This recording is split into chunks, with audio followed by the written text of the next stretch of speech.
Hi guys, Yasmo here, and today I wanted to address some misconceptions that are being spread around and some very interesting, let's call it, interpretations of the patch notes that some people are having in order to try to help some people from being really baited into playing a build that they're not going to enjoy and that's not going to perform as well as is being advertised. There are so many like build guides and many of them are really good, but many of them are also suggesting some things that are very, very questionable, right? So I'm going to try to give you a little bit of a different perspective on what people are saying about the patch notes and about the things that have been changed. And mostly I'm going to talk about builds that I have a lot of experience playing for multiple leagues and know how they work in and out, because these are the builds I actually specialized in. So I kind of have a good idea of what I'm talking about in these situations. And if I don't, then I'm going to make a disclaimer. But basically, first thing that I would like to address is mines. So a lot of people looking at the changes for the Saboteur thought that the miner got basically nerfed to the damage, right? Because they saw things like, where is it? Let's go to this. Sabo. Okay, so there are things like for example, you gain 40% increased damage if you detonate mines recently. And then you lose also the 30% increased damage with hits and ailments against blinded enemies. So people are like, okay, Sabo lost a lot of damage, right? It looks like 70% damage. That's so much damage that you're actually losing. It's actually the other way around, kind of. The way that it's going to turn out is going to be that Saboteur actually gained quite a lot of damage, especially for single target and for bossing, and especially for like consistency, where when you're not stacking too many mines, you're gonna be dealing more damage, but you lose survivability, you lose some recovery. Here's why. This node got nerfed with the removal of the reduced mana reservation of mines, which means now you're probably not going to be taking this, and you're going to be using instead for that reservation. You can just get something like Vitality, which gives you regen permanently. You don't have to do that, and you get, for the same reservation, you get actually better regen because it is more consistent when you actually need it, when you cannot detonate mines because you're running around dodging mechanics. So you only have to deal with the immunity to ignite and shock, which you can put on your flasks, and it doesn't really matter. This node is not going to be worth picking up probably. Instead, you're gonna pick the Demolition Specialist, right? So the Demolition Specialist has 150% increased effect of auras from mines, which is a massive buff to something like Pyroclast Mine, to Icicle Mine, to High Impact Mines, because these skills definitely benefit from this a lot. I will show you all the things this applies to, right? So first of all, it applies to this thing, which is Volatile Mines. Each mine applies 2% increased damage taken to enemies near it, up to 10%. As far as I know, the cap is always 10%, so it doesn't scale the cap. This simply means less mines are required to deal more damage. So if you're fighting a boss and you cannot stack too many mines at the same time, you just have to run around, drop like 3 mines or whatever. 3 mines are gonna bring you now to basically 10%. You're gonna deal more damage with less mine without stacking that many more mines, and you're gonna actually make enemies deal less damage with less mines required. So at the beginning of the fight, you can stack as many mines as you want, but later on you can't, and this will reduce the damage you're taking, so actually becoming more tanky, much easier. Same with when you're clearing, and as well as deal more damage. On top of that, mines have these auras, like specific mine skills have these auras. It doesn't apply to skitterbots, it only applies to mines, not mine skills, mines. So things that it applies to are for example, where is it? Icicle Mine, right? So each mine applies 10% increased critical strike chance to hits against enemies near it, up to maximum 500%. So you're going to be getting more crit for Icicle Mine, like 50% more crit from this node. So instead of getting 20%, so extra 10, you're going to be getting extra 15, so 25% increased critical strike chance per mine next to enemy. And same with Pyroclast Mine, you are getting added flat fire damage to hits, so you're going to be getting more added flat fire damage because of picking up that node. And because you didn't pick it up before, it's even more in effect, right? So because you're like replacing that reduced reservation for vitality and picking this instead, just losing the ailment immunity, you're going to be actually benefiting from that so much. Like Pyroclast Mine and Icicle Mine got pretty much a huge buff this league, which people just completely missed. Like, I don't know why people like just ignore the fact that this is like a 50% buff to the effectiveness of like to the increase that you're getting for Icicle Mine and Pyroclast Mine. Stormblast Mine also has increased damage taken to enemies near it up to maximum 150%, so that is also Stormblast Mine being buffed after you pick up that those nodes. And on top of that, there is also High Impact Mine support, which has a chance to deal double damage with hits up to 100%. The way this works is you get 2% chance to deal double damage. At the beginning of a fight, you can stack 20 mines, and with 20 mines, before this buff, you had basically 20 mines is like 40% chance. If you pick up that node, it used to be 80% chance. Now with the buff, it is 100% chance to deal double damage with hits when you have 20 mines around the boss, which is when it is stacked. And High Impact Mine can be even put into Tremor Rod. This is something that I'm sometimes doing when I want to run an extra aura. You actually can keep the same damage or even grow, like even increase the damage depending on the mine that you're using by using both the storm, like the blast chain mine that is the Tremor Rod being supported by, but also using the High Impact Mine. This has a mana multiplier of 30%, which means you're reducing the mana cost and your mines cost and reserve almost nothing, which means you fit an extra aura, which buffs your damage. And with this buff to the auras, this also gives you like much higher chance to deal double damage, which makes it an even better strategy. So you're actually just This is just actually massive buff to the damage. On top of that, we lost AoE, but already the skills that that you want to be using with mines don't care about AoE, right? Because the skills you want to be using with mines right now are Icicle Mine, for example, like especially for delving. Icicle Mine is definitely good. Icicle Mine just got straight up buffed like last patch as well, so it's definitely in a much better spot right now. Pyroclast Mine, by far the best single target ability in the game, probably in terms of like normal skills with almost zero investment, and now it's being buffed like crazy. And then on top of that, what you want to be using is probably Arc, which is going to be much better in this league because of how the fights are gonna look. You're gonna be stuck in an area with a lot of monsters and the rituals. Arc is gonna be amazing in that, and also fighting multiple bosses at once makes Arc way better than just in fighting one boss, right? So fighting multiple bosses, Arc might actually be the way to go for mines. The other skill that I would recommend alongside these native mine skills and Arc is Blazing Salvo. Blazing Salvo was actually buffed this league. So if you look at the patch notes, where do we have it? Blazing Salvo gained radius. So it gained 16 from 14, so it gained 2 radius at the very beginning, and then 22 from 18, so 4 radius. This is actually massive. The projectiles fire in a slightly wider spread, but this is counteracted by the massive increase to the radius. Radius is way more important than AoE.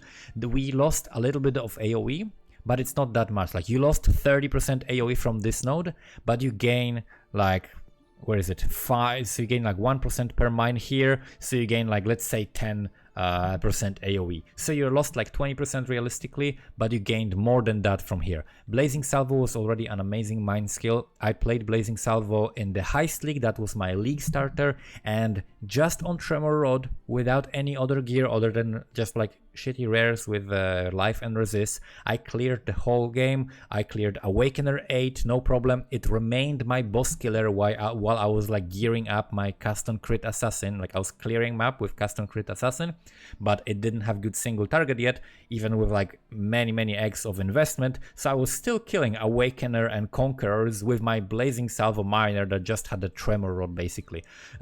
So this is a definitely very good starter, and I would recommend it much better than Glacial Cascade, which is what people recommend right now. And it baffles me because this skill got nerfed league after league and people play it more and more. It's just like some backwards reality that we're living in, because in 3.6 the cast speed was buffed. The cast speed was buffed, which is good for self-casting. It doesn't do anything for mines, because mines don't care about cast speed. They ignore it. You just use the mine throwing speed and detonation speed. and it deals less flat damage, right? So from 48 to 72, it went to 37 to 56. So it received a big nerf to the flat damage, okay? Big nerf to the flat damage, and the mana cost was buffed, which again doesn't really matter that much for what we're doing, because we get like negative mana multipliers, so it doesn't matter. So it got buffed for self-cast and nerfed, and then previous patch in 3.12 it was nerfed again. It was nerfed the second time, which we see here, like it went from what it was in 3.6, 37 to 56. It went from to 21 to 32 damage at level 1, and then super low damage at level 20, right?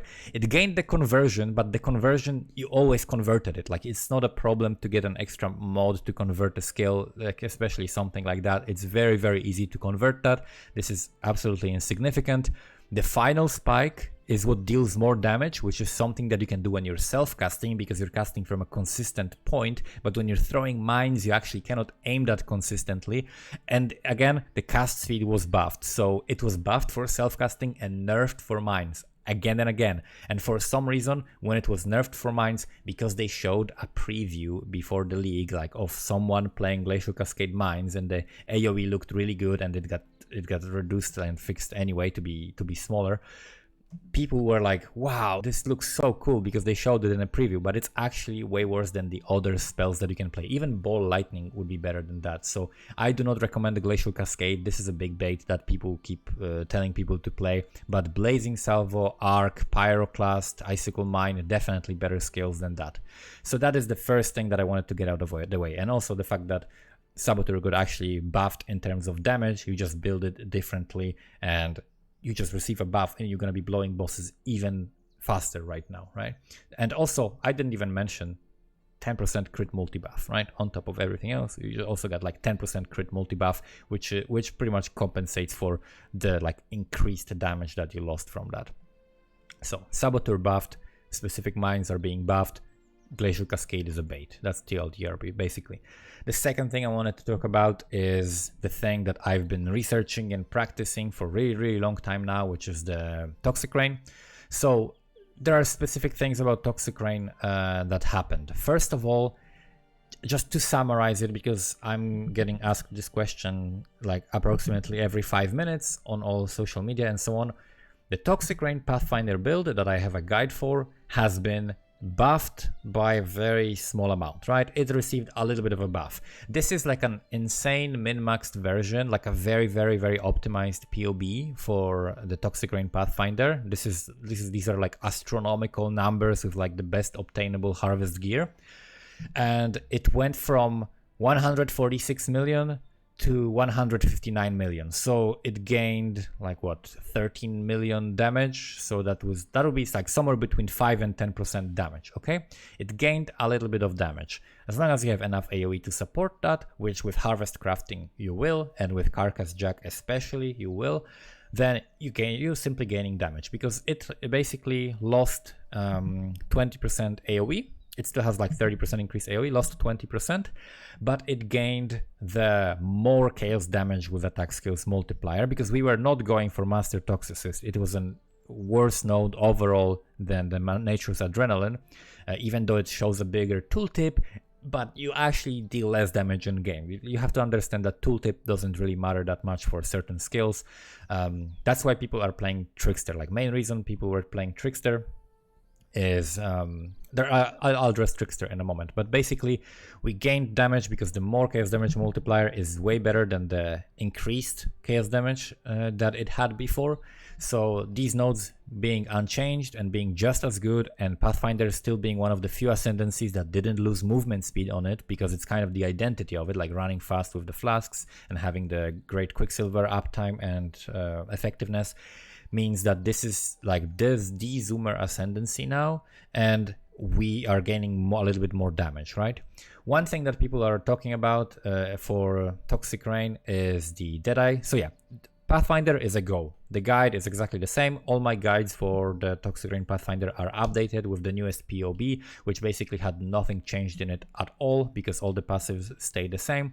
And the only difference is that you're gonna feel is that your leveling is gonna be easier now because the ballistas got even buffed. They already were like, people were sleeping on the ballista Toxic Rain because they were using mines, which kill bosses in about the same time or slower depending on the boss. If a boss has really a lot of health, then the mines were actually slower. If the boss was like lower health, then it's about the same. So now it's even better, like it got even more buffed because of the ballista buff to like 10% increased damage. 10% more damage. You get a 10% more damage multiplier now because it went from like 40 less to 30 less, or so, like from 30 less to 20 less, something like that. So you get like 10% more multiplier on your Toxic Rain during leveling in ballistas. So easier leveling, slightly more damage in the end game, just a little bit of a buff, nothing else changed. When it comes to the Deadeye that people are suggesting, Deadeye lost 50% AoE and it gained a projectile. And people looking at this don't really understand that Pathfinder gains a projectile, right? Like that's what people don't understand. Pathfinder, like these nodes, like these little nodes, might as well say gain a projectile and gain AoE as well, because you are going to be using the Dying Sun Flask. And the Dying Sun Flask, as you can see, has Flask Effect modifier plus 61%. It's very easy to get 50% Flask Effect on a Pathfinder, extremely easy. And once you get to 50% Flask Effect, you're going to be using this flask and it will give you 3 additional projectiles. If you were to reach 100% effectiveness, it would give you 2 additional projectiles. So that would be 4 total instead of the 2 that it says on the flask. It actually gives you 3 projectiles if you reach the 50% breakpoint, and it gives you 30% AoE together with that. So you're getting more projectiles and more AoE at the same time by playing Pathfinder as well. So this is something that people overlook a lot. So you're actually gaining more AoE and you're actually gaining more projectiles than other ascendancies normally. Like for example, compared to Trickster. Deadeye does gain this, and then the Mirage Archer sounds like, wow, that would be so comfy to play maybe, because you just shoot and like run around. But here's why this sounds like it's completely useless. Number 1, clear speed, clearing maps. Your AoE covers entire screen anyway. You cover the entire screen, especially if you're playing with Maloney Mechanism and Asenath's Chant. Your AoE is insane, covers the entire screen, and there is so much overkill damage because the pods stay for a while that this is completely unnecessary. It's like these Mirage Archer will have nothing to shoot at. Like they're absolutely wasted. This might as well do nothing. For clear, it does absolutely nothing. For bosses, the problem might be that you cannot spawn them while you are next to them. So if you find a good spot to stand and shoot, you're not going to be spawning more of them. And if you have to move because you're trying to spawn more Mirage Archers, you might actually walk into a bad situation. So this will make you like walk into a situation where you can potentially die because you're trying to maximize the damage instead of just playing a build that has the damage that doesn't have any condition like that, right? And also on top of that, you're pigeonholed into playing with Mirage Archer, which is not something that you always want to do. And you also have to pick it early, and you have to play with Mirage Archer, and it really is very annoying because at some point you're going to see that you want to switch away from it for either increased AoE or for increased duration, depending on what encounters you're doing and what your goal is. So the Tailwind is really nice, and the Windward is really nice. They're amazing, and I'm very excited to play different Deadeye builds. But for the comparison between Pathfinder, the Pathfinder still has more attack speed and more move speed. Regardless of this Tailwind, you still are faster as a Pathfinder because of the flask effect, because of the nature's adrenaline. You are going to be faster and you are going to be tankier because on bosses you can have a permanent fortify uptime, which is going to be up all the time, and you also get better recovery because of the flask effect again than the Windward, right? So the Windward is an amazing node, and that I definitely needed it. But if you cannot have it, like if you have fortify instead and better recovery, Pathfinder has all of that and just better damage, better AoE, better everything. And other nodes are now worse for that. Other nodes don't really help you. So again, Deadeye Definitely, I don't recommend doing it. Like whoever says that this node is a reason to play Toxic Rain as a Deadeye is baiting you. Don't listen to them, and they don't know what they're talking about. Now for Trickster. So Trickster got a little bit nerfed, right? The thing that was nerfed for Trickster is movement speed. Trickster lost 10% movement speed, and it already was slower than Pathfinder. So if you wanna clear quickly, Trickster is definitely the worst choice. And early on you also lose the damage from Patient Reaper, and it wasn't compensated for anywhere else. So you simply lost a little bit of damage, like 50% increased damage. It's not the biggest deal in the world. Harvest crafting means that you're gonna do better still than before in terms of the damage. However, it is a nerf compared to Pathfinder that received a buff, right? So Pathfinder, not only you get harvest, but also got buffed. Trickster, you get harvest, but it got nerfed. So overall, Trickster becomes even worse than Pathfinder than it was before. In my opinion, Trickster is the worst ascendancy to play with Toxic Rain because of being slower, because of having a less utility, right? It doesn't have as good utility. It has good recovery on while mapping, but you have good recovery while mapping on Pathfinder as well, and you are more tanky while mapping, but also you retain that for boss fights, because this league will have a bunch of boss fights. As a Pathfinder, you actually retain the recovery from flasks, and you retain the tankiness from flasks, as well as from Jade Flask, from Dodge Flask. All of them are stronger than on Trickster, because they give you like 50 or 60% more effectiveness as well. So you get more armor, more evasion, or more dodge. Like Flasks give you 15 dodge for attacks and for spells, for example, like the Quartz Flask. So this is definitely still the better ascendancy, and now it inches even further ahead of Trickster.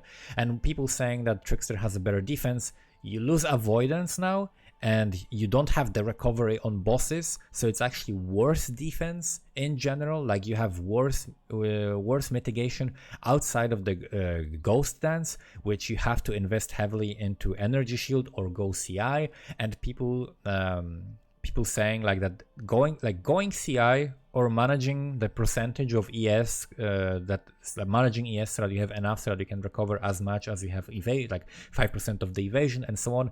This is like, in switching to CI or something like that is not more difficult than grabbing a golden oil, okay? Like grabbing one oil and anointing this, that gives you the survivability that you're basically getting from switching to CI, right? So Pathfinder is getting similar survivability, but better on bosses and better recovery on bosses, which is kind of like focus of this league. So I definitely would prefer that. And not to mention like the mana sustain. You don't need to craft reduced mana cost on your jewelry as a Pathfinder, because you will always have mana flasks and you can sustain them permanently on bosses. Trickster cannot do that. Trickster will run out of the flask charges and not have any more for the bosses, and then if you don't have the crafts on jewelry, you're gonna run out of mana, especially if you're using Quill Rain, which is the best cheap budget option early on.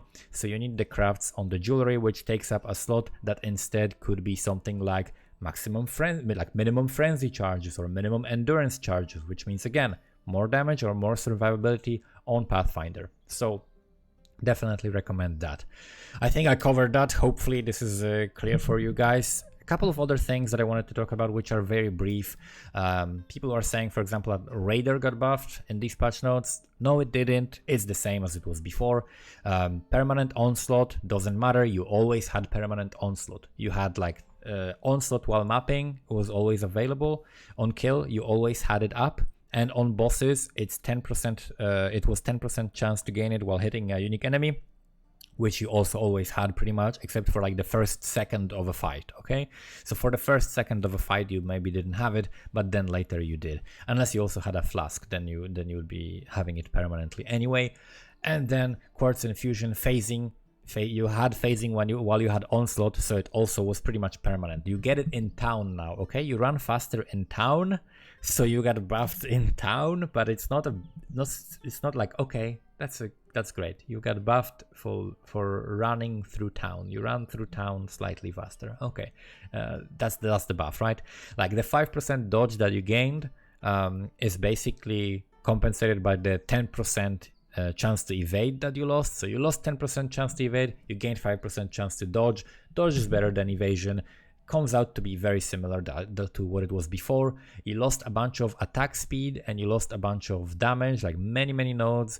Got like 40% increased damage, 30% increased damage, 10% increased attack speed, 20% attack speed. You lost a lot of those, but instead you gained 5% exposure, right? You already always had like 15%, now you have 20, so you gained 5% exposure. So comes out to be about the same damage. Like the only buff that I really see is like slight buff to the Avatar of the Slaughter, but this is a buff to like you get 20% increased attack damage if you are like at like 10 frenzy charges, right? And you get like 10% attack speed, 10% movement speed, and I think 20% evasion, right? So this was buffed a little bit, but it's still the same ascendancy that still has single target issues, still has amazing clear and good movement speed, good attack speed, as it always had. This is basically unchanged. It still does the exact same things great and the exact same things badly. It has the same defenses. It's basically no change. Like if it got the treatment of Deadeye and got actually something like the focal point, okay, which is a great boost to the single target damage, okay, this is a huge increase to your single target damage. So Deadeye actually will be doing pretty good single target damage, also with the far shot potentially on certain encounters. Although not this league, because this league is horrible for that. And Windward, which gives you defense. So actual like big boost to the defense, actual big boost to single target, things that this ascendancy was lacking. So this ascendancy actually got buffed and it got like, it's more well-rounded and it's much better. This ascendancy is virtually unchanged and pretty much the same. Like there were absolutely like almost no buffs here. It's basically the same. It lost some things, gained some things that give you the same things but through different mechanic because they wanted to make it more clean. But that's basically it, what happened. Another thing, Gladiator. Some people were like thinking about Bleed Bow Gladiator. I can tell you about Bleed Bow Gladiator two things. Number one, you're gonna gain 4% chance to block attack and spell damage, and you're gonna lose 5% of your damage approximately, maybe slightly more. So you're losing a little bit of damage, you're gaining a little bit of avoidance. That's the only difference to it. If the damage was really good for you, then you can still go ahead and play it. If you thought that this didn't have enough damage, then it's probably going to be much worse for you now. That's the only difference to this. And then also another thing that I'm really interested in was the Occultist. And people were also like kind of confused about the Occultist. Overall, it's buffed. Overall, it's like a significant buff to Cold Dot, Chaos Dot, and also different types. Like for example, you could play now Ice Nova, right? You can play Ice Nova because you can do like cold hits and you still get all of the benefits from the damage. You can easily go for something like Void Beacon with Frigid Wake, with Malediction, with Forbidden Power. You're gonna have bigger AoE, bigger damage. You potentially can go crit as well, very well. This is definitely a buff to this Ascendancy, and it's much easier now to build it because you can get Malediction without having to get Profane Bloom, and if you do get Profane Bloom, it's buffed as well. So definitely significantly buffed. So that's pretty much it, right? Also, the Necromancer Ascendancy is still going to be amazing. There have been certain things about it that were nerfed, and it's probably not going to be as overpowered right now, but while leveling and for doing the rituals and for doing the 10 boss fights, this is still going to be one of the best Ascendancies in the game. The way that Necromancer works with like generic minions like zombies and skeletons and with Detonate Dead, it is still going to be really strong Ascendancy that is worth playing. And if you're planning on starting and you want something that is going to be very easy to do the rituals and do the boss fights, which in both of those cases you're locked in a small area and don't have to move much, which is the negative part of like playing a minion build. Minion builds, for example, are going to be still very strong. And overall, Trickster, like if you want to play like a Cold Dot Trickster or something like that, these builds are still going to be just fine. This is not the Ascendancy was not destroyed by the nerf. You're gonna be a bit slower. You're gonna be doing a little bit less damage early, but that's not what the Ascendancy is about. So it's still gonna be pretty much fine. So that's it. Hopefully this clarifies some things about the changes for you. Thank you guys for watching and have a great league start.